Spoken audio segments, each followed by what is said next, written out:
احمد سید منہا صاحب نے بھی ہمیں جوائن کیا ہے، انہیں بھی شامل گفتگو کرتے ہیں اور ان سے بھی ان کی آج کی اہم پریس کانفرنس کے حوالے سے رائے جانتے ہیں۔ احمد سید منہا صاحب السلام علیکم، بہت شکریہ آپ نے سمجھ کے وقت نکالا۔ بہت سارے اہم معاملات ہیں، بہت سارے اہم نکات ہیں جو کہ آج کی پریس کانفرنس کے اوپر آج کور کیے گئے ہیں، اور اس میں انتظامی ڈھانچے کے حوالے سے بلوچستان میں جو بھارت اور افغانستان مل کے دہشت گردی کر رہے ہیں، کشمیر والے معاملے کے اوپر، تمام معاملات کے اوپر آج بات چیت کی گئی۔ کیا کمنٹ کریں گے آج کی پریس کانفرنس کے اوپر سے؟ دیکھیں، میں سمجھتا ہوں بہت ٹائملی اور وقت کی اہم ضرورت تھی کہ D G S P R کو پریشر کرنا اس وقت ضروری ہو چکا تھا، کیونکہ ایک امپریشن کریٹ ہو رہا تھا کہ لا انفورسمنٹ جو ہے، چاہے وہ ارسول فاٹا میں ہو، کے پی میں ہو، بلوچستان میں ہو، ایون سیٹل ایریا نیچے ڈی خان کی طرف، تو ان تمام چیزوں کی وجہ سے جہاں پر کہ سویلین گورنمنٹ یا فار دیٹ میٹر جو لوکل ایڈمنسٹریشن ہے وہ کسی حد تک شیکی نظر آتی تھی، تو لہٰذا پوری امیدیں جیسے ہمیشہ سے آرم فورسز ساتھ رہتی ہیں، تو پوری جو آرم فورسز کی جانب پوری قوم دیکھ رہی تھی کہ ہمیں کلیئر بتایا جائے کہ کیا ہو کیا رہا ہے، کرنا کیا ہے، آگے کس طرح سے جو ہے یہ جو ایک نئی ویو آف ٹیررزم ہے اس کو کیسے ایڈریس کیا جا سکتا ہے۔ تو آج D G S P R نے بڑے واضح طور پر دوبارہ وہ موقف اپنایا کہ دہشت گردی جو ہے وہ کسی صورت بھی آف کورس قابل قبول نہیں ہے، اور ان کے خلاف بھرپور آپریشن بھی کیا جا رہا ہے، اور آپریشن کرنے کے ساتھ ساتھ ان کو جو کہتے ہیں نا ریاست جو ہے وہ ماں کی مانند ہوتی ہے، ان کو آفر بھی کی، جو بارہا دفعہ کر چکے ہیں کہ آپ اگر ویپنز کو ڈراپ کرتے ہیں تو ہم آپ کے جو کنسرنز ہیں اس کو ایڈریس بھی کریں گے۔ تو دوبارہ سے فراخ دلی کا مظاہرہ کرتے ہوئے دوبارہ ان کو آفر بھی کی گئی، جیسے کہ پرانے ایک ٹریڈیشنلی جو بلوچستان کے اندر لوگوں نے ہتھیار پہ کے جو بکاوے میں آ کے پہاڑوں پر چڑھ گئے تھے وہ واپس آئے تھے اور ابھی پرامن زندگی گزار رہے ہیں۔ تو لہٰذا ایک پوری ایک whole of state, whole of nation response generate کرنے کے لیے اس طرح کی آفرز جو ہیں وہ اپنے لوگوں کو دینا ضروری ہوتی ہیں۔ تو لہٰذا بڑے واضح طور پر ان کو میسج بھی دیا گیا، ایٹ دا سیم ٹائم وہ فرم بھی تھے اپنی ریزالو کے اندر کہ ہم کاؤنٹر ٹیررزم کو لے کے جو ہے وہ سختی سے پیش آئیں گے۔ ایٹ دا سیم ٹائم جو انڈیا اور جو جو افغانستان کے اندر سے فنڈنگ ہو رہی ہے یا ان کی زمین ہم پہ لانچنگ پیڈ کے طور پر استعمال ہو رہی ہے، ان کو بھی بڑا واضح جو ہے پیغام دیا گیا، جو اپنی ریڈ لائنز ان کا دوبارہ ادا کیا گیا، کیونکہ ہمارے بالکل احمد صاحب، جب بھی کوئی ریڈ لائن کراس کرے گا تو پھر اس کو منہ کی کھانا پڑے گی، اور گزشتہ سالوں کی مثالیں ڈی جی نے دی بھی ہیں اپنی اس گفتگو میں۔ حافظ احسان صاحب ہمیں جوائن کر چکے ہیں، ماہر قانون ہیں۔ حافظ صاحب بہت شکریہ وقت دینے کے لیے۔ D G I S P R کی پریس کانفرنس، بہت مین پوائنٹس انہوں نے کور کیے، گڈ گورننس کی بات کی، انتظامی یونٹس کی انہوں نے بات کی، صوبے یا پھر انتظامیہ جو ہے کس طریقے سے یہ آگے چل سکتی ہے اگر تو نئے صوبوں کی تشکیل ہو جاتی ہے، کیونکہ ایونچولی عوام نے ہی فیصلہ کرنا ہے۔ قانون ان تمام تر پہلوؤں پہ کیا کہتا ہے؟ بسم اللہ الرحمن الرحیم۔ آج جو D G I S P R کی پریس کانفرنس ہے اس کا سارے کا جس جو ہے وہ آپ کی نیشنل سیکیورٹی ہے، اور نیشنل سیکیورٹی کے آپ کے 3 ایریاز ہیں۔ ایک وہ ایریا ہے کہ جو آپ کا ایکسٹرنل چیلنجز ہے آپ کے، جو آپ کی نیشنل سیکیورٹی کو ہٹ کرتے ہیں۔ دوسرا آپ کی ملک کے اندر جو ٹیررزم ہے یا انسرجنسی ہے، یا اس کے بعد جو ریاست کے خلاف لوگ لڑ رہے ہیں، that also relate to the national security.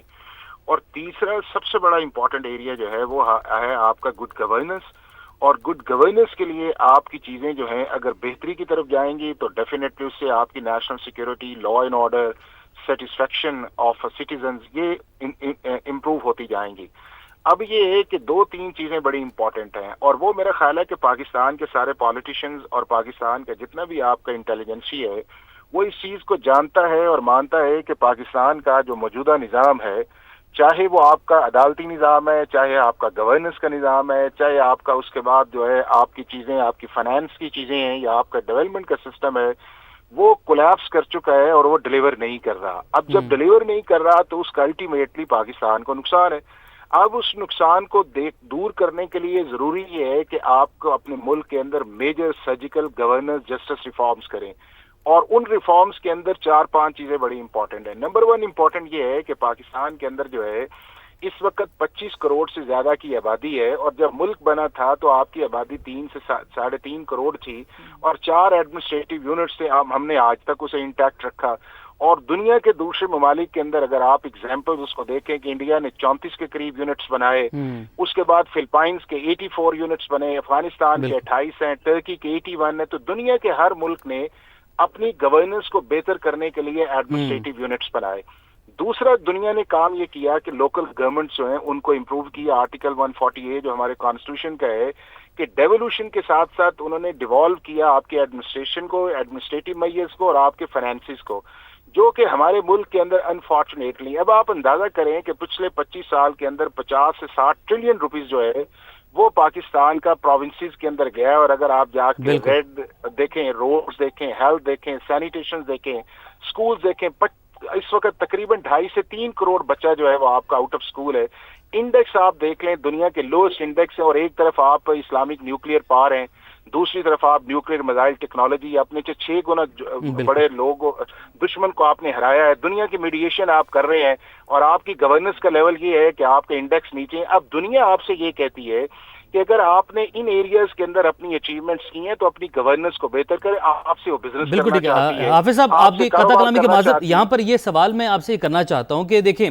جیسے کہ آج ڈی جی ISPR نے بھی کہا کہ عوام اس چیز کا فیصلہ کریں گے، عوام یہ طے کریں گے کہ کیا کرنا ہے. عوام چاہتی ہے کہ بہتری آئے، عوام چاہتی ہے کہ خوشحالی آئے. اس کے لیے عوام بھی اس بات کو مانتی ہے کہ آپ کے ایسے یونٹس بننے چاہیے جس سے ملک میں بہتری آ سکتی ہے، لیکن کچھ سیاسی جماعتیں ہیں جو کہ نہیں اس کو پسند کر رہی. اس کی کیا وجہ ہے؟ اور اگر وہ سیاسی جماعتیں جو کہ بڑی سیاسی جماعتیں ہیں وہ اس چیز کو نہیں مان رہی، اس پر ریزسٹ کر رہی ہیں، تو طریقہ کار کیا ہے؟ کس طریقے سے ہم اس میں آگے بڑھ سکتے ہیں اور یہ یونٹس کا قیام عمل میں آ سکتا ہے؟ دیکھیں، 2 چیزیں کانسٹیٹیوشنلی پاسبل ہیں. ایک پاسبل یہ ہے کہ دنیا کے جتنے بھی آپ کے ایڈمنسٹریٹو یونٹس بنتے ہیں وہ کسی اسٹیٹ یا اس علاقے کا جو ایریا ریجن ہے، پروونس ہے یا آپ کا پروٹیکٹر ہے، اس کی بنیاد پہ نہیں بنتے،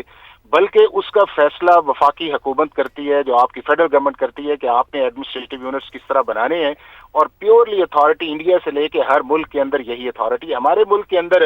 73 کے کانسٹیٹیوشن کے اندر جو ہے ہم نے ڈال دیا کہ جی اگر آپ نے اس صوبوں کی حیثیت کو چینج کرنا ہے، یعنی کہ جیوگرافیکلی جو ہے، تو آپ کو آرٹیکل 239(4) کے نیچے پہلے آپ صوبوں کی آپ کو میجورٹی 2/3 چاہیے، وہ ایک ریزولوشن کریں تو اب آپ کر سکتے ہو. میں سمجھتا ہوں کہ پہلی چیز یہ ہے کہ آپ آرٹیکل 239(4) جو ہے اس کو امینڈ کریں، اور اس کے اندر یہ پار واپس جو ہے وہ فیڈرل گورنمنٹ کی طرف آئے، اور فیڈرل گورنمنٹ ڈیسائیڈ کرے کہ جہاں 3-4 کروڑ کی آبادی تھی اب 25 کروڑ پہ پہنچ چکی ہے، تو ہمیں کتنے وائبل جو ہیں وہ پروونسز چاہیے. اگر آپ دنیا کا جو بینچ مارک بنا ہوا ہے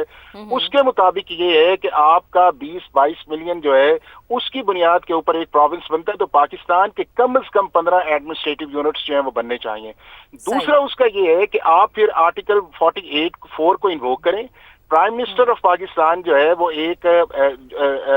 سمری جو ہے یا ایک پرپوزل جو ہے وہ بھجوائے جوائنٹ سٹنگ آف پارلیمنٹ کو، پارلیمنٹ اسے اپروو کرے، اور اس کے بعد آپ ریفرینڈم کے اندر چلے جائیں اور آپ ان 4 چیزوں پہ پوچھیں کہ آپ کو اس ملک کے اندر آؤٹ ریچ گورنمنٹ کی کتنی چاہیے، آپ کو ایڈمنسٹریٹو یونٹس نہیں چاہیے، آپ کو اس ملک کا لوکل گورنمنٹ کس طرح ہونا چاہیے، آپ کو اس ملک کے اندر جو اتنے آفیسز بنے should they continue as a offices, کیا اس ملک کے اندر فنڈز آف ٹرانسفر جو ہے وہ کس طرح ہونی چاہیے. یعنی حافظ صاحب، آپ کی بات سے میں یہ سمجھ پائی ہوں کہ بیسک چیزوں کا ٹھیک ہونا بہت زیادہ ضروری ہے، کیونکہ ہم نے تو یہی پڑھا اور سنا ہے کہ جب بھی گڈ گورننس کی بات ہوتی ہے تو ٹرانسپیرنسی اور اکاؤنٹیبلٹی یہ وہ ستون ہیں جو کہ گڈ گورننس کو قائم رکھتے ہیں، اور ان دونوں ستونوں کا پاکستان میں ہونا ضروری ہے.